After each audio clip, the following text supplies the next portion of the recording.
Isang madaya ko si Randy na gano'n. Sabi ko, naiyak ako, hindi dahil sa problema na naman, Lord, kala ko ba anak mo kami? Hindi dahil sa gano'n. Kasi lagi kong tinitake yung trial sa buhay natin as a blessing. Kasi another stepping stone ng faith natin. Sabi ko nga, Lord, hindi ko na maintindihan kung bakit gano'n mo na lang kami pinagkakatiwalaan ng ganitong sitwasyon, ng ganitong problema.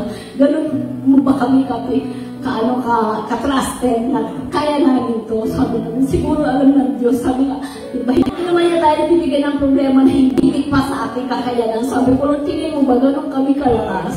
Thank you, Lord, dahil sabi mo binigay sa amin ito. Ang buti ng Lord kasi yung pinapatunayan niya lagi yung panangako niya sa amin. Sa Philippians 1:6, diba? Nagsimula ng Diyos na mabuting bagay sa ating buhay. Lulubusin na yun hanggang sa muling pagbabalik ng ating Panginoong Jesus. Sabi ko nga, hindi nagtapos yung kabutihan ng Lord na ibinigay niya yung buhay niya para sa amin. Sabi ko nga, hindi mo kami niligtas, hindi mo ibinayad yung dugo mo napakamahal para sa amin, para maging talunan kami. Binigay mo yung buhay mo, binigay mo yung dugo mo para magkaroon kami ng kaligtasan at para makita ng mga tao ng mundo kung gaano kakatapat sa iyo mga pangako. Kasi tayo,